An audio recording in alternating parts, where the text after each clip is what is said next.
Gabriel Miranda. If you guys have The not stash. seen a picture of this guy, go look him up. After you look him up, I promise you'll think this dude is going to ask you to do a duel at 10 paces at high noon. Okay? This dude's mustache is straight out of the 1830s. All right? This man is going to walk in to a fucking saloon and just ask for whiskey. Wide.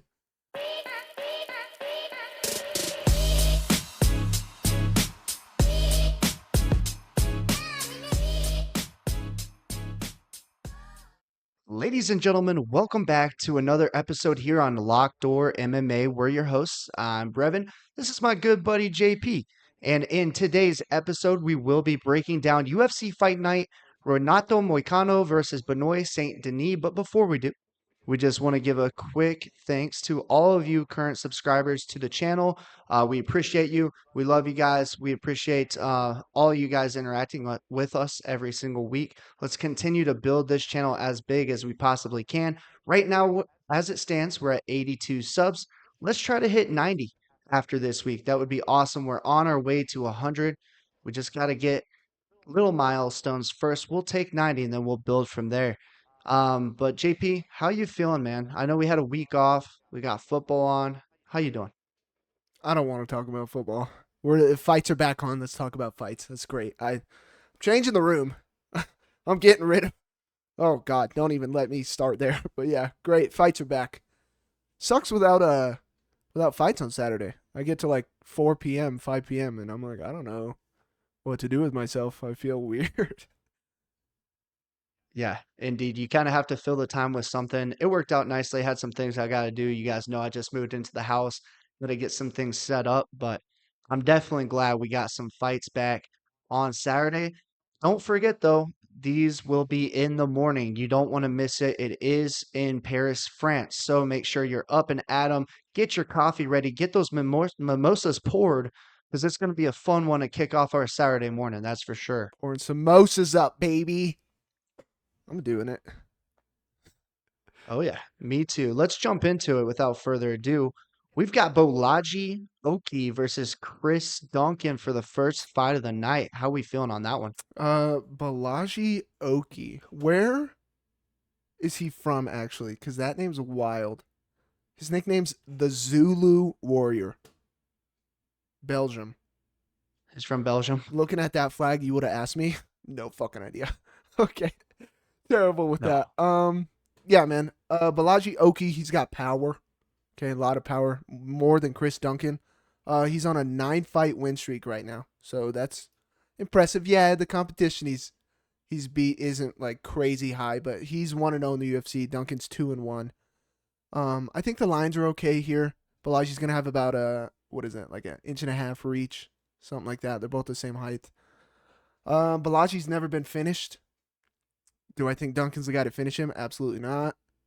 The thing about Duncan, the only thing about Duncan that I wrote down in my notes is he's been KO'd by Slava Claus. Okay, we've seen Slava a couple times on this channel. He got choked out by Manuel Torres. Y'all saw what I had to say about how Torres fought on the fucking spear card. All I need, that's it for me. Okay, give me Oki by KO. Okay, fuck Duncan. No way you're getting submitted by a bum like Torres. Give me Oki, brother. Yeah, don't blame me there. In this fight, both guys are hard throwers. They're gonna look to take your head off. And they will trade. They will trade in the pocket. I don't expect this fight going all 3 rounds. Duncan does have a wrestling advantage, but in most of his fights, he seems very hesitant to go to it, which is kind of surprising.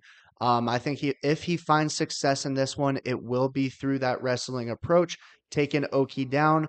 Oki's shown in some of his previous affiliations that he has the ability to defend the takedown, which is, positive as a guy that's going to look to stand and throw. So I'm also rocking with JP on this one. I'm taking Bolajo Oki, um, Bolaji, sorry, Belgium name. It's an interesting Same name. thing. Give me Oki in this one. I think he's just more skilled than Chris Duncan. Chris Duncan always seems to get hurt in his fights, even in his victories. And anytime Mm-hmm. that's the case, it honestly just kind of scares me. 100%. You're there to be hit too much, and it's just don't like that. Did you call him Bellagio? Hey man, I'm just thinking of Vegas. Take me back. All right, I want to see some fountains, baby. Yeah, Bellagio. Hey, find me at the blackjack table with Bellagio Oki, huh? Hey, we're putting it on black after he wins. All right, that's all I know. Let's move up. Nora Cornhole. Okay, she's playing some cornhole. I don't know how do you actually say it, cornhole or some shit. Who cares? Cannoli, I think. Uh, Yeah, it's she's yeah, French. cornhole herself. Versus Jacqueline Cavalcanti, familiar face. Yeah, familiar face. We did break down her fight before against Nunez, Josie Nunez, the little firecracker that she The big is. toe. Jesus Lord, the big toe. That's right. Interesting fact about this one, these two girls have fought each other before. I believe it was 2 years ago, 3 years ago, something like that. It was in a different affiliation. Cavalcanti did win by decision. I like the reach advantage for Cavalcanti in this one. I think Nora's like kind of a wild striker, if you ask me. She does have power, she does carry power, but I do like the fact that Jacqueline's seen her a time before. She's familiar with the power that Nora does possess. She ate a couple shots in that fight, but she was able to push through it and still get the decision victory. So I'm gonna take Jacqueline Cavalcanti in this one. I think the volume's gonna be there for her. Whereas Nora, she's trying to sit down on one big punch. She could catch her, don't get me wrong, but anytime that's the game plan going into it, I prefer the other one with the higher volume to win by decision. So give me Jacqueline Cavalcanti. Yeah, man, I agree. Also, quick disclaimer. Okay, if you hear little shenanigans going on in the background, my puppy probably just found out the Raiders got blown out this weekend, so he's probably a little upset about it. So let him work through his emotions. God knows I did. Yeah, man, I'm gonna back you. I know a big thing that we were talking about with Shevchenko and Grasso is when you see somebody so much, you don't always get the person winning all three, which that happened with Shevchenko. But in this case, this is only their second fight. It was a unanimous for Cavalcanti. She's longer by 3 inches. I did say that right. You heard that correct. They're both 2-0 in the UFC, but how old is Cornhole? 34. She's 34. Yep. Yeah, and Cavalcanti's 27. So if you ask me, they both fought in 2021. They've both grown through their careers. Cavalcanti's got a lot more to go versus, I mean, cornhole. She's gonna be out in the backyard playing cornhole in a couple years, drinking a couple beers. Okay, she's 34, dude. I've been on this big thing of fading fighters that are older, so I'm not gonna jump off now. I am also gonna back Cavalcanti as well, over 1.5. That should be a Yeah. lock in itself. I think it gets there. I do believe if it goes under 1.5, then Nora Cotter. I really think that would be the only way. 100%. Cavalcanti should be able to keep her range. It should go long, but Cavalcanti should look pretty dominant Mm-hmm. in the striking department, especially. All right, next fight, moving up the card. We got a lot of fights to cover, ladies and gentlemen. We'll try to be pretty quick and seamless for you here and give you the best picks on Saturday. We got Daniel Perez versus Victor Altamirano. Altamirano. I Altam should have had JP pronounce that one. Oh well. Altamirano. Who knows with these names, man? Yeah, this is a good one. This is a decent little one. The lines are crazy close right now. One of them's even, the Yeah. other one's minus like 120 or something. So crazy close lines. Altamirano's gonna have a 3-inch reach advantage, 2-inch height advantage. So I know how much you like your longer, taller strikers. But my thing about Barres is he lost on the Contender Series, and then got signed to the UFC. I think like what was it, like 2 years maybe, something like that. Yep. So anytime you see that, who is that? Gabriel was his name. Maybe he was a guy that fought on a recent card that did this too, and he was a tough dude. Right. He got signed because he was tough, right? Yeah, And then came back, got beat up. exactly. So that's my thing. Like you didn't get signed for a reason, and then they bring you back. I don't know if this is a short notice fight or not, but the other guy's been in the UFC. He's 2-3, I think. Yeah, stinky, not very good, but I don't know, man. I just don't like the look of not getting signed from the Contender Series and then being in the UFC and then working. I don't like that look at all. So I'm not gonna back that guy with my money. And then Altamirano, he's lost to Tim Elliott and Felipe Dos Santos. Those are his two most recent losses. Tim Elliott, say what you will, dude's a crafty vet. He's been in the UFC a while. Yeah. Felipe, we just saw Felipe go to war with Lima. And I don't think Felipe, yeah, he got beat, but didn't look like shit. I think Felipe is good. So I'm gonna go Altamirano, man. I'm not gonna put any money on this one with how close it is and shit, but yeah, give me Altamirano. Yeah, this one's very close. There's a lot of unknown variables. Like JP had mentioned to you guys, Boras lost on the Contender Series, got a chance to come back to the UFC, and then lost that fight as well. It's just not a great look. I mean, you can go out and win in these other promotions, be a world beater, but then when you come to the UFC, you got to prove yourself. You got to have something to back that up. Victor Altamirano, to his credit, he's at least had a couple fights in the UFC, and he even has a few wins in the UFC. We just saw all those Mexican fighters last weekend or the 2 weekends ago at the Sphere. I'm gonna have to take the Mexican as well. Give me Victor Altamirano. I think he's tougher. I think he is well versed, and yeah, like JP mentioned, I like his reach advantage. I like the size in this one. He likes his size. Clip it, man. Hey now, Yeah, we're both back in the Nissan Altima. Sounds good. All right, let's move up. Ailina Perez versus, oh boy, I'm gonna butcher this shit. Daria Zaleshniakov. Decent. It was okay. Belesniakova. Yeah, you Zaleshniakova. missed Oh, it the. was terrible. It was terrible. You got close though. You got close. I know JP's excited for this one. Absolutely. I think there's a few reasons why. If you guys want to do some further research, yeah, you could look up some names. Do your I mean, homework. I'll just tell you, Aline Perez, she's a twerker, bro. She gave DC the time of his life. Okay, in that octagon, he went up to interview her, and she was dancing all over the place. DC didn't know what to do with himself. All right, I think DC was about ready to get back in the cage and maybe land a few takedowns on Eileen. Anyways, Double leg. anyways, this is going to be a good fight, honestly. Daria, she throws a lot of big shots. She's searching for the finish. She is a good striker. Eileen going to look to get in a little bit more on the inside. Will land some takedowns. She's scrappy in her own right, can stand and trade as well. I do think this one's going to be a close back and forth. I think Eileen's a decent favorite right now on DraftKings, which made me a little bit hesitant. I'm gonna pick Eileen Perez, but with the line with it as it is, Minus not a 275. huge fan. That's pretty big That for this yeah, fight because I do think it's gonna be a lot closer than that. 100%. That's a terrible line. Um, who did Dudakova fight when we broke the Dudakova fight down? Oof. I don't even remember, but Forget who it was. she was a scrappy gal that was tough. She Um, ate a few shots and then wore her out. yeah, I want to say like Sam Hughes or something. No, it wasn't Sam Hughes.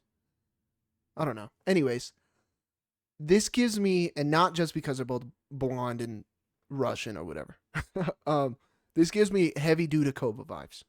Okay, where she's better on the feet, she should be better, but for some reason she gets in there, looks like shit.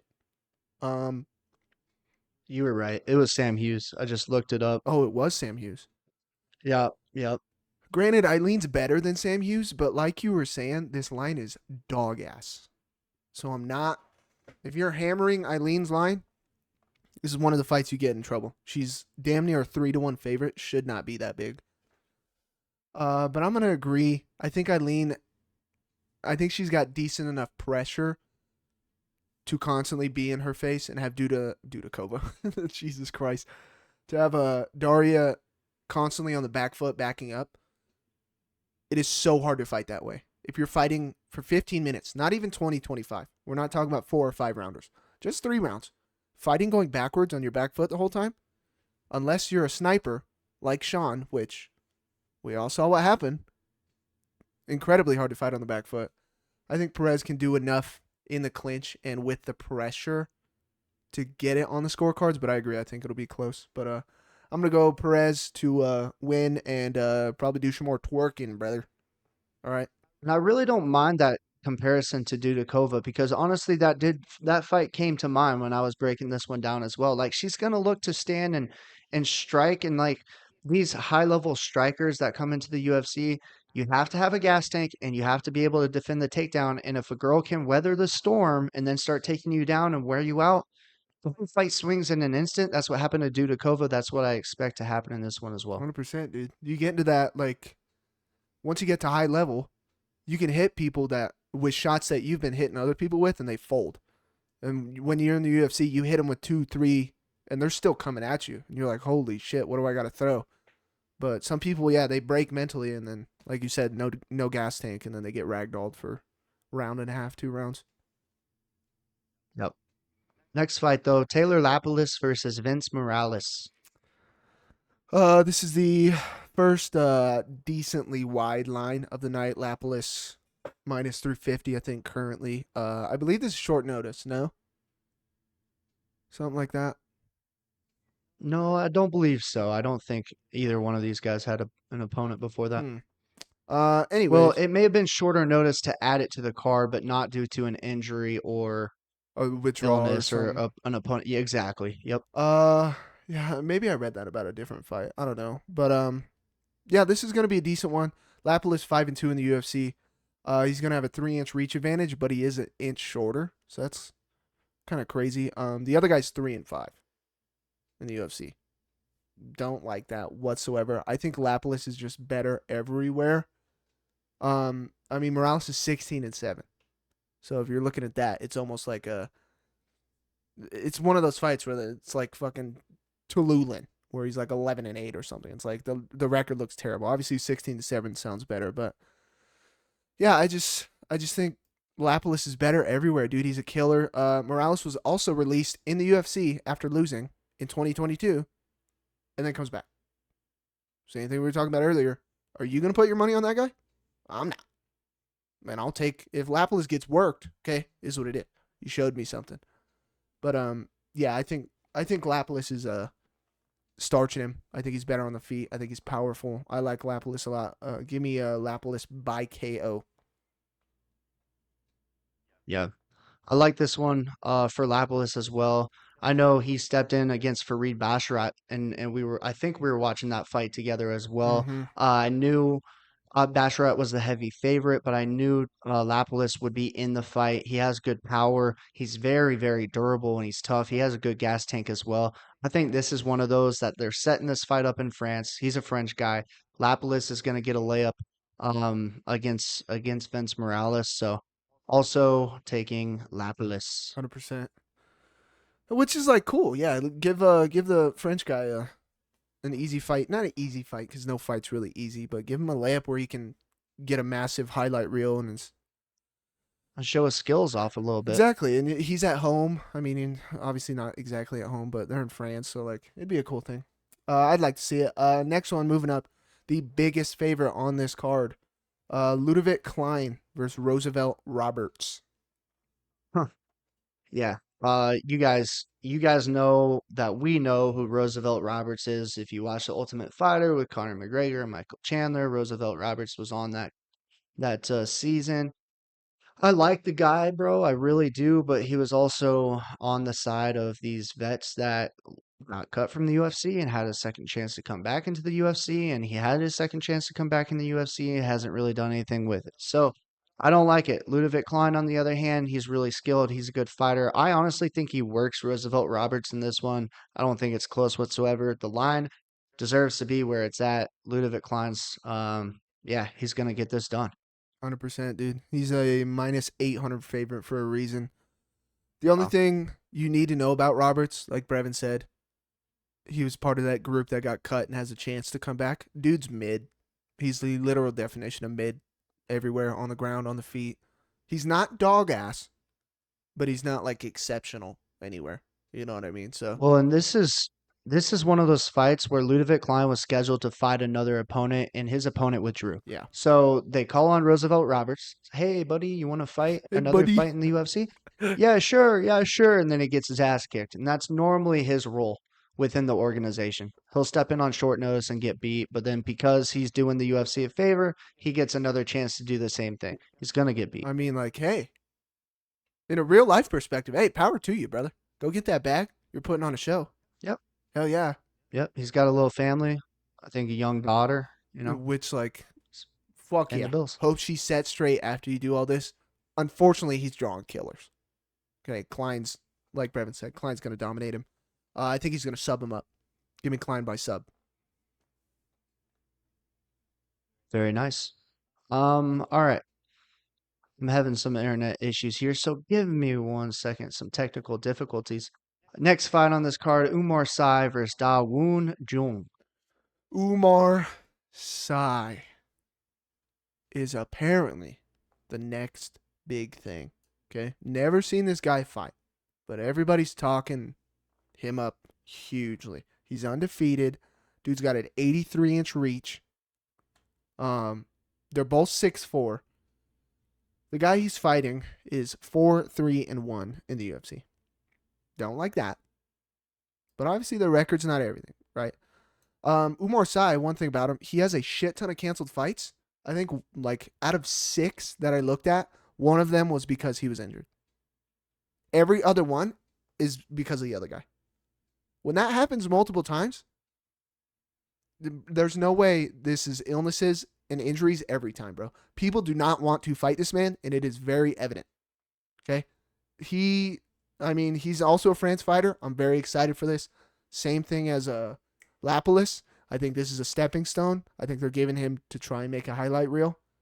What did I write down about the other dude? He's got one good knockout win over Kennedy Nzechukwu, but everybody knocks out Kennedy In Nzechukwu. Nzechukwu, yeah, exactly, because he's just standing there slanging a bang, and that's that dude's style. So he knocked him out. The big thing that I do not like about this other guy, he got subbed by Carlos Ulberg. Carlos Ulberg is a phenomenal kickboxer. I'm not going to say he's dog ass on the ground. That's not his game whatsoever. And he subbed this guy. Umar Sy is going to work this dude. It's not even close. I think this line should be just like the Laplet or the Klein line, minus 800. But I think the only reason it's not is because they're big boys and they both got power. They're at light heavyweight. Yeah, the other dude's got quite a few knockouts. He's got 11 or something like that. But Umar, I mean, he can do it on the ground. He can do it on the feet. I mean, give me Umar, club and sub, knockout. This fight's not going the distance. Either way, because if the other guy wins, he's going to have to starch him cold. He's not going to outpoint Umar. Give me Umar. Inside the distance might be the best value. Who knows? But yeah, I'm taking Umar. Yeah. I don't know if this one makes it out of the first round, to be honest with you. If you guys want to look at the first round props, that might be there. At least round 1 and 2. If it makes it into the third, shoot me. I would be absolutely shocked. Okay. Umar Sy, he's a killer. I mean, yeah, we haven't seen him really fight in the UFC. But I did have the opportunity to go back and watch some of his other fights and these other promotions, and he just looks like a stud. Dawoon Jung, his opponent, he's gonna stand flat-footed right in front of you, and you know what that means? That's a wrestler's freaking dream. And Umar's gonna get the takedown, and then he's gonna pound him out. I've got Umar Sy as well, and I've got Umar by TKO. And honestly, if he doesn't sub him, he could throw in the rear naked choke, but I would be very, very, very confident that the TKO is gonna happen on the ground. Is going to be on top of him, flatten him out, pound him out. I think it's really just like decision making when the time comes. Like, I'm honestly so confident he's going to clip him at some point. Like you said, not going out of the first round. I think it's just going to be a choice of whether do I want to sit here and keep posturing and raining shots, or just if the dude rolls over, he gives him his back and sub him up. I think it's either way. But he also does search for the TKO finish a lot. Like there was a lot of positions that I was like, oh, he could throw in the rear naked right there, and he just continued to throw elbows, hammer fists, big bombs from the top. So I think that's what he's gonna do in this one. I mean, dude's got power. Dude's got serious power. He's got. And he's fast. He's so fast. He's so fast. He's got like 4.5 inch reach. Yeah, I don't think this one's close. Don't blink when you guys are watching this one because it'll be over quick. Anyways, moving up. Oh God, I'm so excited to hear your take on this fight. Ion Kutelaba versus Ivan Urslan. Yeah, man. You guys know Ion Cutelaba. If you don't, he is the most hit or miss, no pun intended, fighter in the UFC, bro. He's been given more opportunities than I've ever seen for any fighter inside of this organization. The dude's like 6-9 inside of the UFC. He'll win one, he'll lose two, he'll win one in dominant fashion, then get his ass kicked in the next three. It is just so hard trying to predict an Ion Cutelaba fight. His opponent, on the other hand, Ivan, he's making his UFC debut. So I mean, Cutelaba's gonna have that advantage on him. He carries a lot of power. It's gonna be a very tough fight to predict, but you won't ever catch me siding with Cutelaba. So give me Ivan Urslan. I think he has the power in his hands. He's a very built dude, and I just don't trust Ian as far as I can throw him, bro. Give me Ivan. Yeah, dude. We preach, and I got so upset a couple of cards ago about fight IQ. This dude's it. Okay, his nickname's the Hulk. I don't know. I forget whose nickname is the Mindless Hulk. They should switch it to Eon or whatever his name is. Dude's an idiot. Okay, dude's an idiot. That's real strong, and I'm gonna keep it PG, and that's all I'm gonna say. Okay, this man. Who's he fighting? Ankalaev, where he's sitting there wobbling and then just throwing back, and the ref stops it because he thinks he's wobbled, and then he gets mad. Oh, I wasn't wobbled. What are you doing? What are you doing? He lost to Ryan Spann. He lost to Johnny Yeah, let's Walker. talk about this. He got choked by Ryan Spann. You guys know Ryan Spann is JP's lowest IQ fighter He's an in the idiot. organization. Ryan, I'm a dumbass Spann is literally his name. Johnny Walker.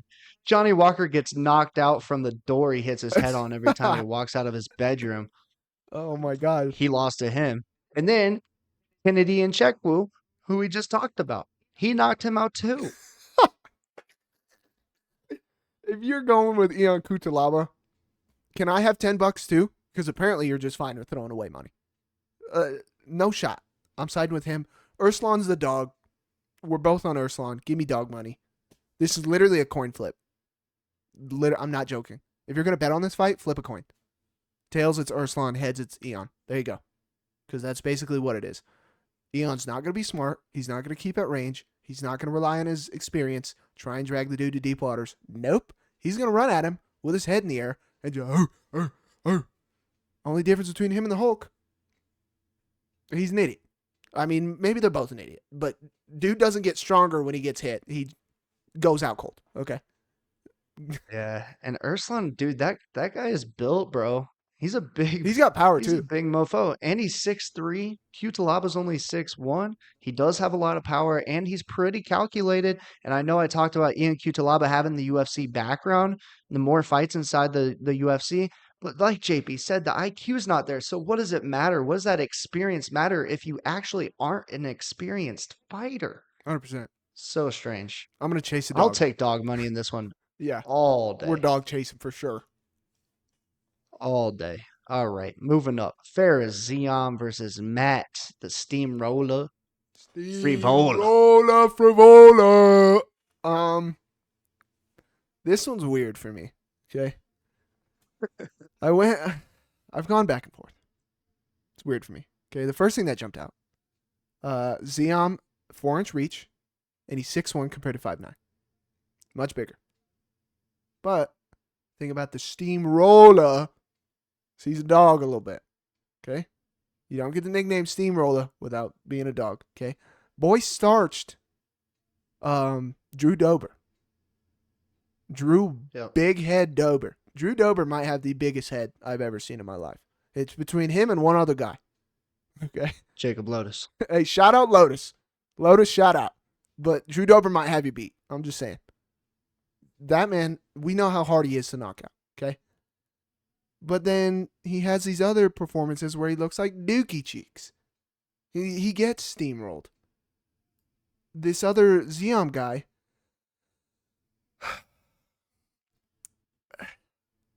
I want to say that it should be so easy for him to stay at range, sit there, pick him apart. But Ziam's not really good either, bro. This is one of those fights where you're like, oh, Ziam Steamroller sucks.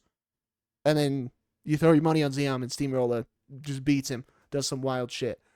Because, like, Matt can do it on the ground. He can do it on the feet. He's decent everywhere. He's not Cheeks. Frivola is 34. And what have I said about 34-year-olds? I can't pick him. I can't pick them. I've been fading them. But whatever. I'm picking Frivola Steamroller. I'm picking the Steamroller. I can't pick the other guy. I think the other guy's Cheeks. I don't think Frivola has much left in the tank. But again, he wins some, he loses some. I think this is one of the ones he wins.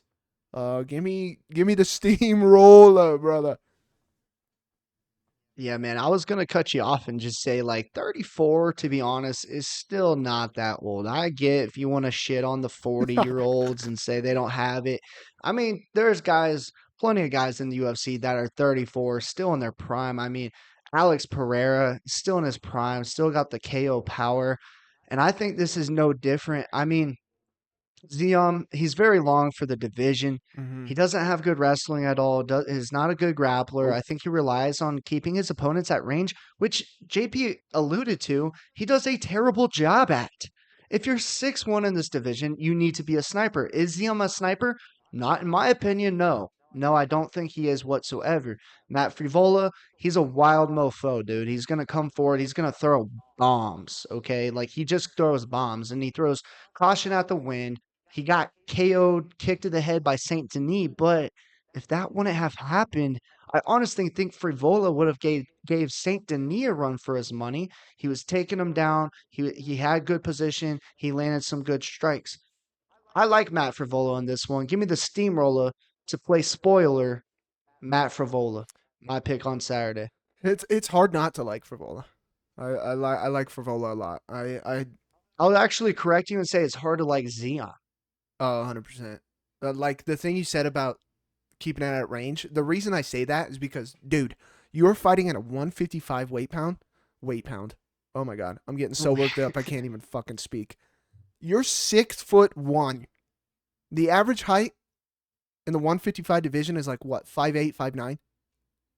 It's like the average height Yeah. of a male, and you're 6'1" with 4 inches of reach. You have a 75-inch reach, and you can't fucking use that, brother. What are you doing? On top of that, yeah, I think Frivola is decent enough with his footwork, with his boxing. I think he can get inside, land some big shots. Have we And I picked? think Zion's just kind of, yeah, no, we've picked with each other on every single fight thus far in this card, which is pretty impressive That's crazy. at this point. That's crazy. We didn't talk about this before either. Perfect card. No, not at all. Ferris Ziam, I don't think he can take a big punch either. Nah. And I definitely think Frivola's going to give him some. Whether it's to the body, I think he's going to slip a punch and dig to the body. Ziam's going to be hurting up against the cage. Frivola's going to get the takedown, pound him. You know, that's how I see this fight going. 100%. Yeah, the more we talk about it, the more I'm actually like, you know what? Frivola's actually a really good pick. Zion's just cheeks. We He's spent just enough time. there. Yeah, he's just there. And guess what? Frivola's a dog. So you want Dog. 2 dog plays in a row? Let's eat. Dog. Double dogs. Next fight. Morgan Charriere versus Gabriel Miranda. Gabriel Miranda. If you guys have The not stash. seen a picture of this guy, go look him up. After you look him up, I promise you'll think this dude is going to ask you to do a duel at 10 paces at high noon. Okay? This dude's mustache is straight out of the 1830s. All right? This man is going to walk in to a fucking saloon and just ask for whiskey. Wide.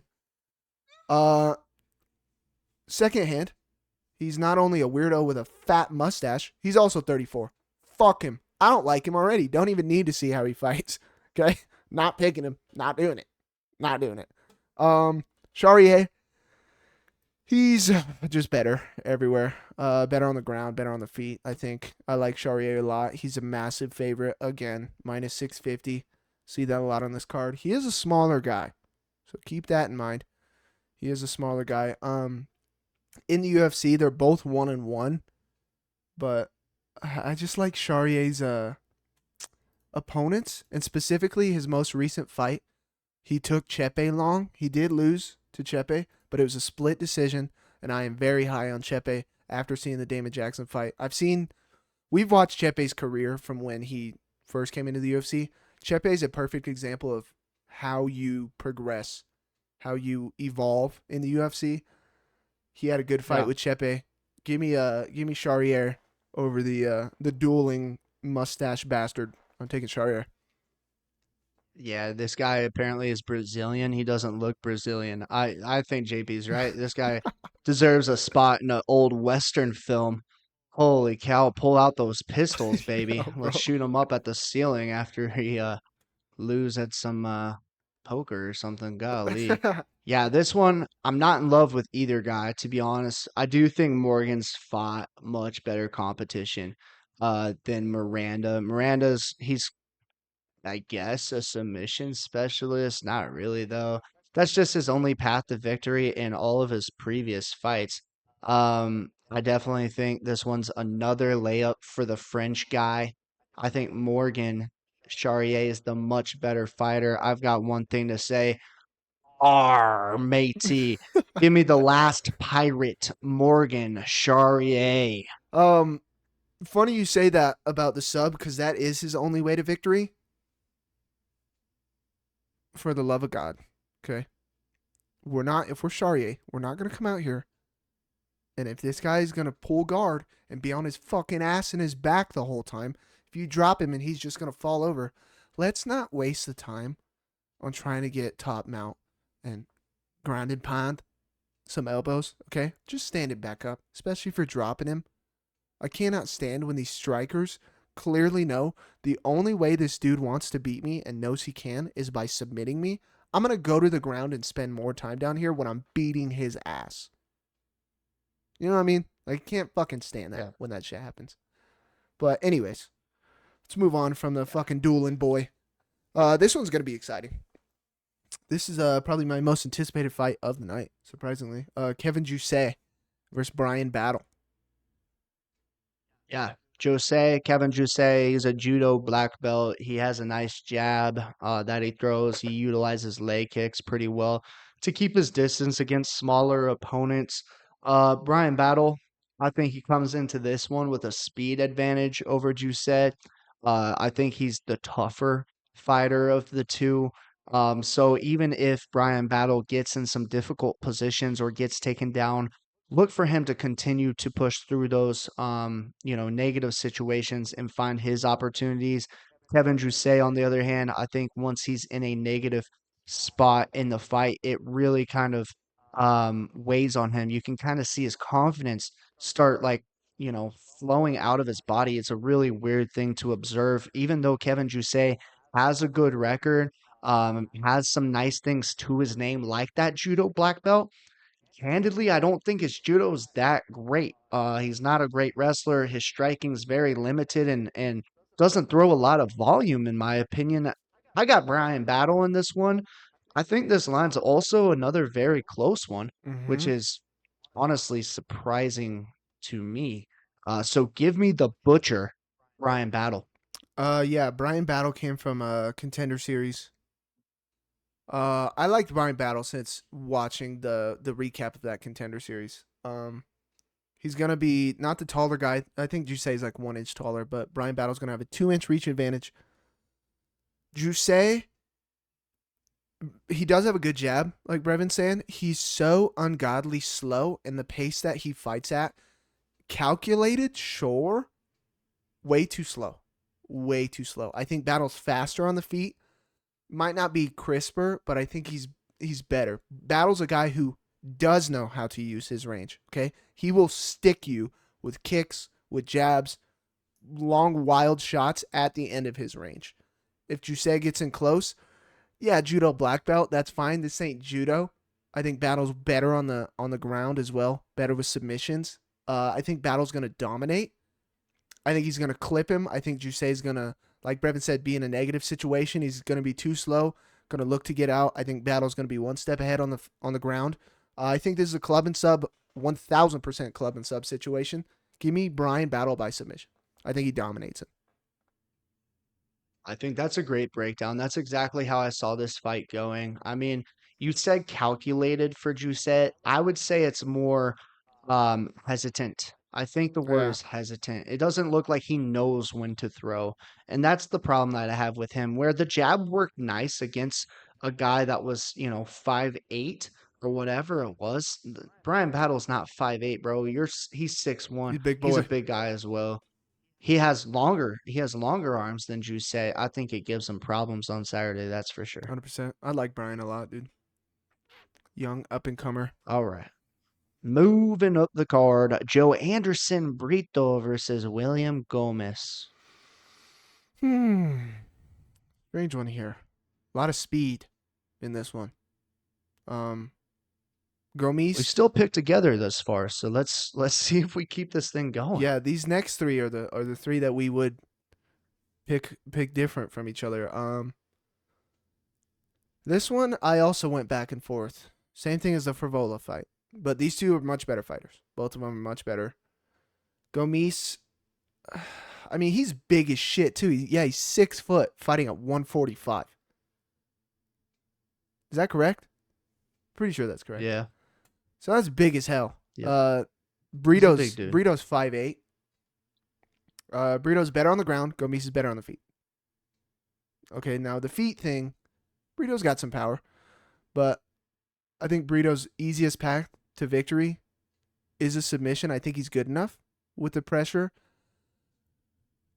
Gomis is a calculated kickboxer, but I don't know. Something in my gut is telling me this fight that Brito is gonna win. I want to say by sub, because I feel like that's Gomis's downfall. I don't want to say his kryptonite, but I feel like that's his downfall. But Brito's got power too on the feet. I don't think Gomis is good enough to outclass him on the feet, which is what I think he needs to do to win the fight. I'm gonna go Brito. Maybe by sub, might bet by sub, but I mean money line. This is another one. Money line's way too fucking wide. No way it's minus 270. 3-1 favorite is you're telling me? No shot. But I am taking the favorite, Brito. I mean, if I was an odds maker, I honestly would probably would have this fight pretty damn close to what it is now. Really? Brito has some really impressive wins, such as Mm-hmm. Diego Lopez. We love Diego Lopez. He's going to be fighting for a title here soon. And our boy Chepe Mirscal. Brito's a very well-rounded fighter. Mm-hmm. He has a lot of paths to victory. He does carry power in his hands as well. So, like, expect Gomez to respect that. Throw low volume. Yeah, If he's Gomez is smart. long. Gomez is a kickboxer. Okay, we wait, we wait, we wait. All of a sudden, there's a scramble. Burrito's on top. Burrito's freaking beating us, beating us up on the ground. I have to work my way up. Kickboxing out of the picture.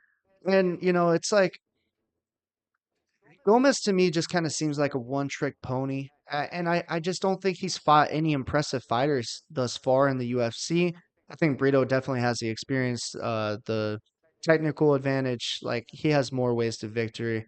I got Brito in this one, and yeah, to me, this money line's probably spot on. Um, I think this is one of the fights where, like, back when we first started, like, watching UFC and, like, not betting on it, but telling each other, like, oh, this guy's going to win or this guy's going to win.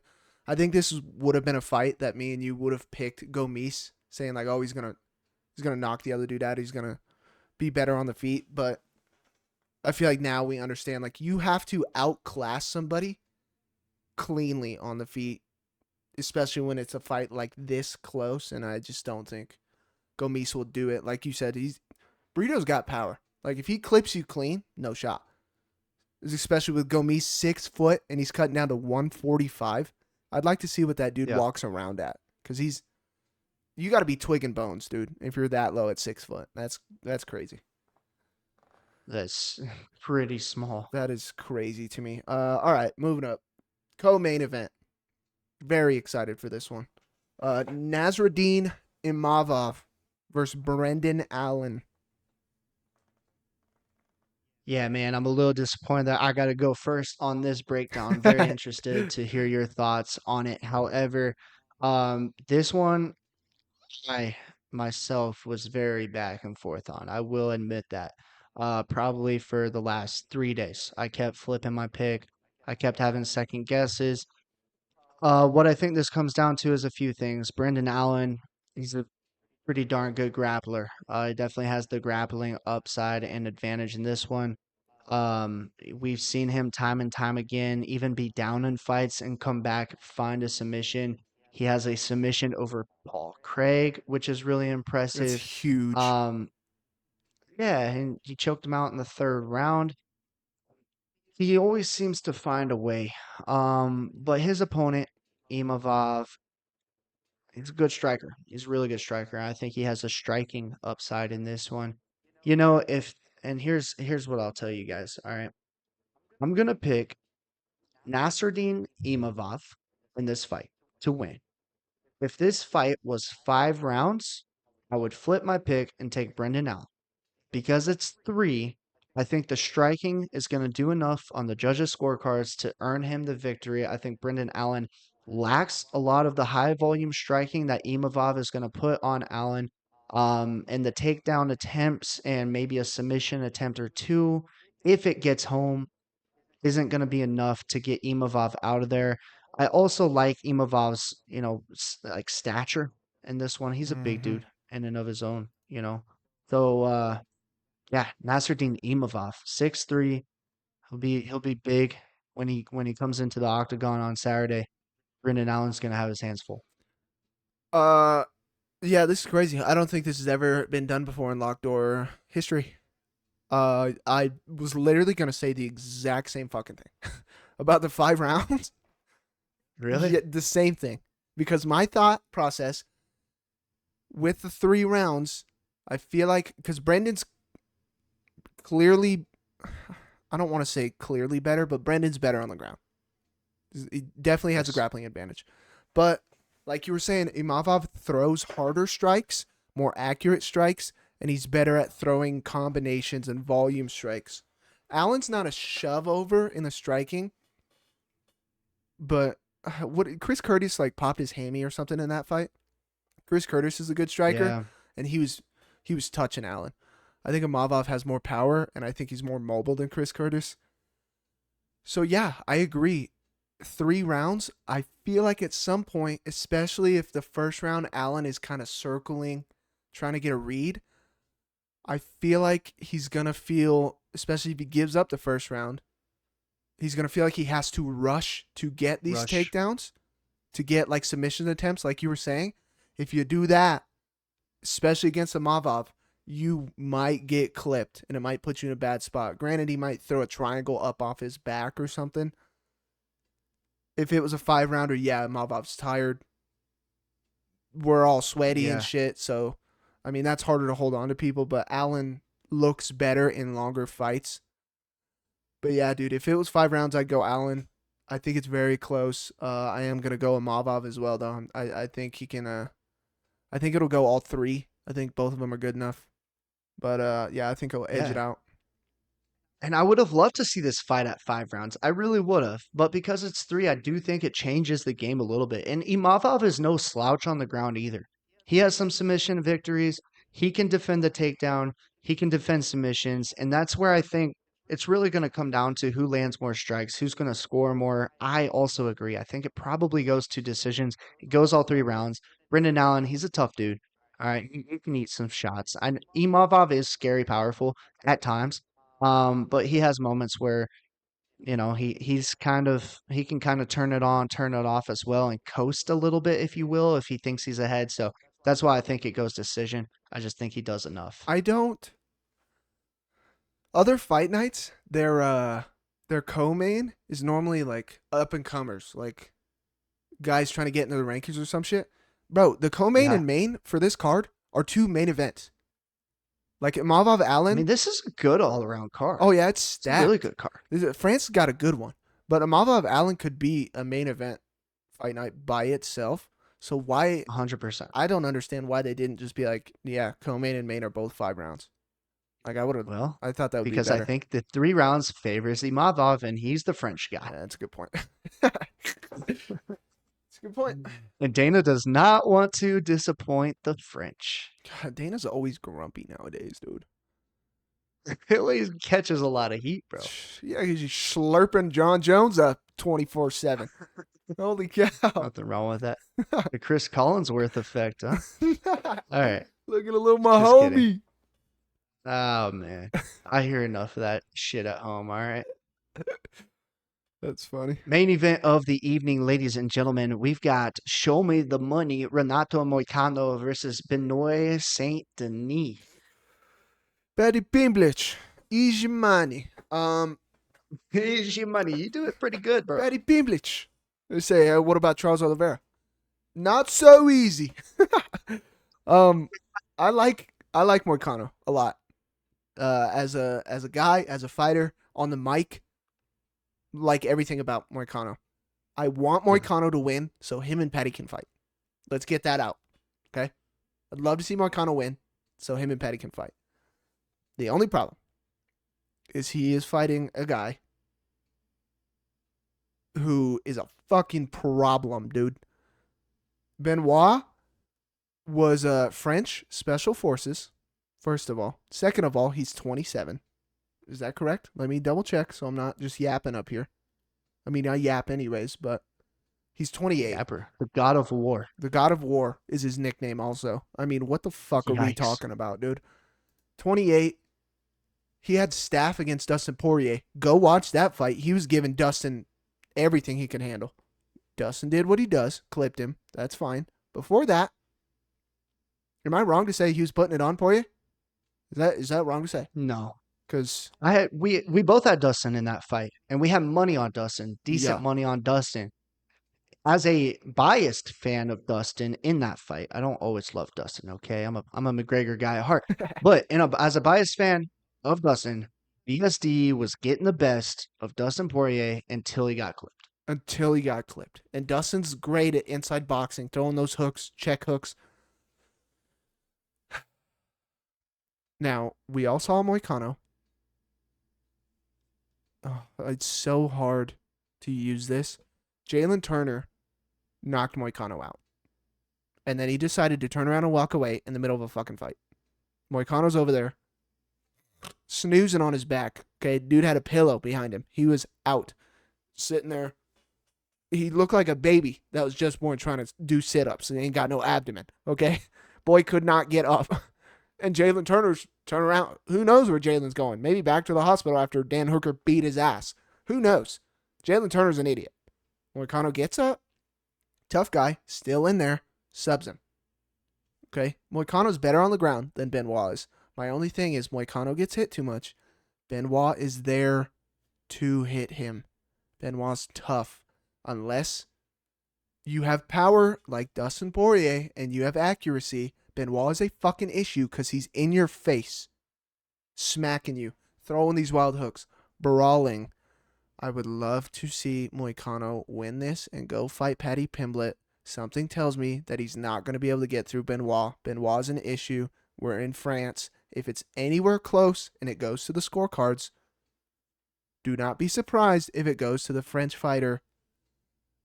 I don't know if we're picking differently here. I got to go Benoit, dude. I think Benoit's an issue. If I'm wrong, that's fine because I'm happy. And Hanato goes. I'm taking Benoit, though. Yeah, bro. This one's tough, man. JP kind of nailed it on the head. I think we both are Moicano fans. We are. We love Moicano as a person, as a fighter. Like JP said, he's entertaining, man. He is entertainment. He's got his own YouTube prediction channel. Mm-hmm. Go check him out. Shout out Renato Moicano. Um, You say his name pretty well. eh, I, I, Eh. I'm still trash, bro. Eh. Codizo. Um, He's boys, not. boys, boys. For all of our male listeners, we have Belgium listeners now. Y'all out in Germany. We do have some from France came in on the Spotify. We appreciate you guys. Listen, I'm telling all of you viewers and listeners on our Spotify podcast and this YouTube channel.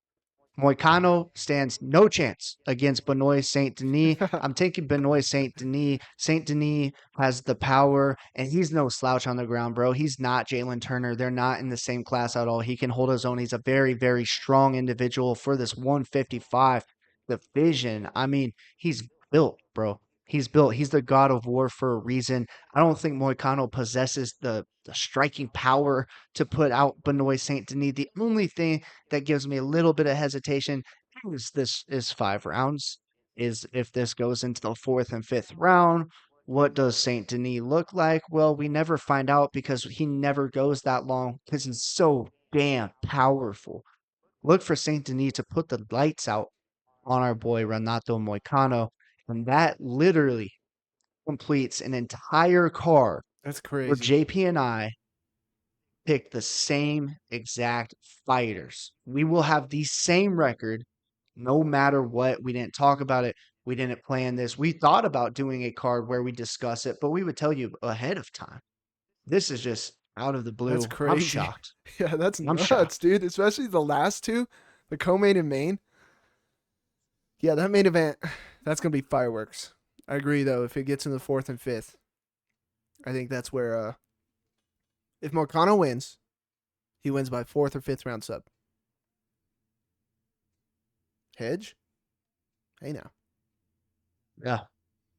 I mean, look for it. He's the big underdog for a reason. Mm. But in the main event, being the big underdog, this is weird. But like I said, man, this is Dana White's gift to the French people. They do this shit, man. And we've seen it time and time again. I'm not against it by any means. I'm really not. But I do believe there's levels to this. Renato Moicano's win over Jalen Turner, in my opinion, does not warrant this fight right here. Benoit Saint Denis is going to be fighting for a championship at 155 at some point. Renato Moicano, he's at the end of his career. We see him, fighting RDA like as a late placement. Like Walmart that's boy. what he is. JP met RDA. Hey now. Hey, I'm bigger than he is. He better watch out. Okay. Dude would beat And my let's ass. not I mean and let's not forget the fact that Moicano is now 35 years old. Okay. I mean, we talk about age, we talk about Benoit, he took a bad loss to Dustin Poirier. He's only 28. He's only 28. He's gonna learn from that, and the dude is very, very skilled. Yeah, you're saying this dude's gonna fight for titles. I don't know what the fuck happened. Everybody jumped off the hype train because he got knocked out by Dustin Poirier. Fucking Dustin shocker. Poirier was the top of the division. Dustin Poirier's been the top of the division for fucking years. And Saint Denis was beating him. He was I'm giving just him saying. the work. And Dustin even said that. Said, yeah, he's beating my ass for a little bit. Okay? I don't know why we hopped off it. And on top of that, Saint Denis had fucking staph infection in that fight. Yep. Zoinks, All Scoob. right. Give me Benoit. All right. That does complete the card, but that does not complete the show. Do not go anywhere. This is my favorite part of what we do every single card for you guys. It's the locked door, lock of the night, the JP's Juicer and Brevin's basic parlay. Let's start with locked door, lock of the night. JP, who you got for your fighter? Ladies and gentlemen, I'm giving you a phenomenal line. Okay? Great line. A lot of chalky lines on this card. It's kind of hard to pick one because some of the lines are dog ass.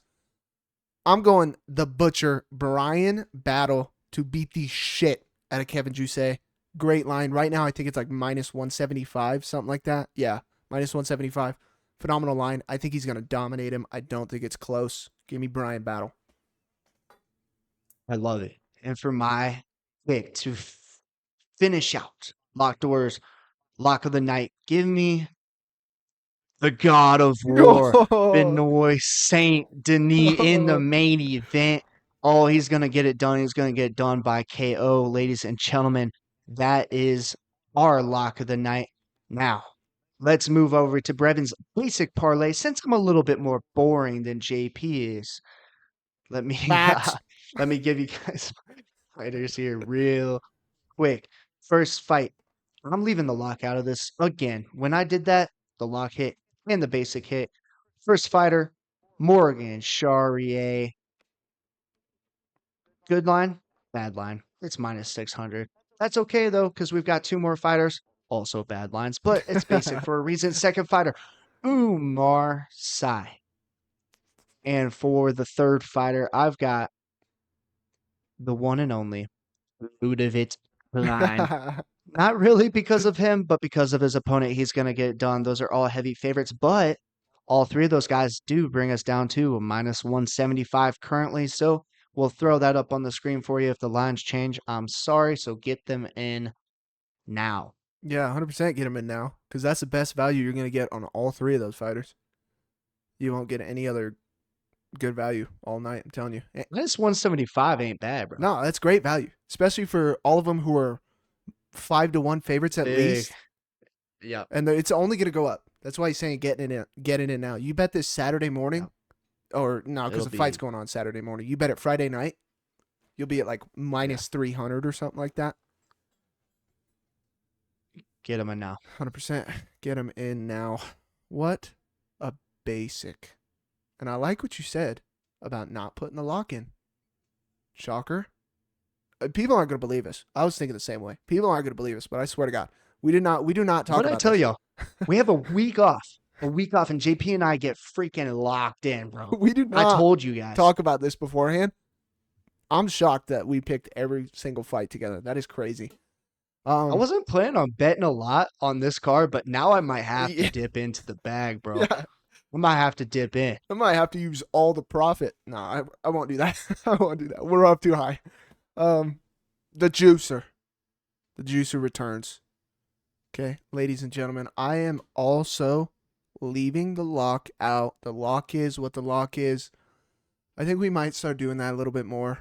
I don't know how you feel about it, but I kind of like that. Leaving the lock out. Lock's a separate thing. Yeah. But here we go. Let's start the juicer. First fight of the night. Oki. Okay, Bellagio. Going to see the fountains. Throw him in there.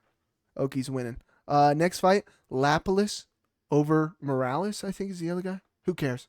That don't matter because Lapalus is winning. Okay, give me Taylor. Next fight. Urslan over Kutelaba. It's a coin toss.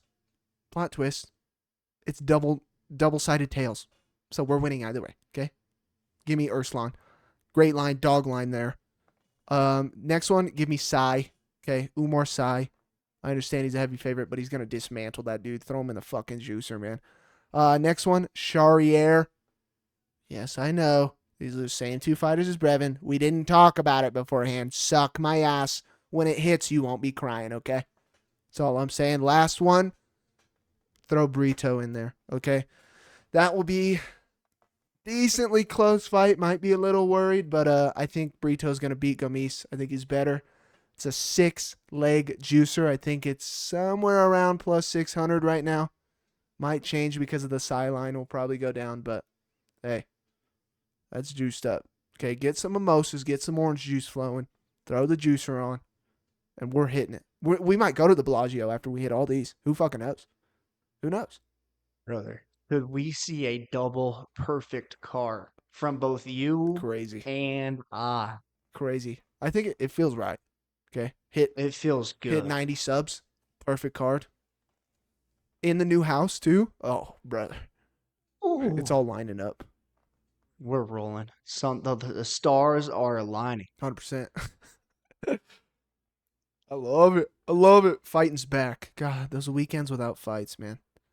Tough. And then the Raiders. Oh, God. Now, let's get past it or else I'm going Let's stay away to from that. go crazy. Swear to God. Oh. JP, you want to take us home, brother? he gets a little tongue tied when he thinks about the Raiders, ladies and gentlemen. Don't mind the awkward silences. Yeah. He's just a little bit frustrated, to say the To least. say the freaking least. Holy cow. Yeah, maybe for a special treat. No, we won't do that because I'll get too fucking mad and then I'll put it up on the internet. I'll get clowned for it. Ladies and gentlemen, another weekend of fights. 14 fights on this card. The French card's huge. Can we go 14-0? 14-0. The first time we've ever picked the entire card. We're destined for something. And I'll give you a Something spoiler. big. It's greatness. Okay? Spoiler. I'll skip to the end of the movie. It's fucking greatness. All right? Like Brevin said, trying to get to 90. Get to 90 when the card goes off. Early card. Hey, get some mimosas flowing. Brevin, anything else for the people before we let them go? Ladies and gentlemen, we just want to thank you once again. Make sure to check out the Spotify, Apple Music, wherever you guys get your podcasts. If you're unable to watch the show on YouTube, we appreciate you guys as always. We hope you enjoyed the giveaway we did in the last video. Let's continue to get those subscribers coming in. I see you guys literally from Germany, from Brazil. We have listeners all over the world in the analytics. It's so cool to see you guys listening and tuning into the show. We appreciate you guys more than you know. And we will continue to bring you this great content every single weekend. There's a UFC card. We're not going to give up on you guys. There's some MMA creators out there. I'm going to put them on the spot. They're giving up. They're getting themselves offline. They're saying, I'm doing something else. We won't do that. We're the best in the business, and we are hotter than a pistol, baby. So make sure you hit that subscribe button. 100%. Ladies and gentlemen, enjoy the weekend. Enjoy the fights as always. It was a pleasure. Bingo, bango, baby. Peace.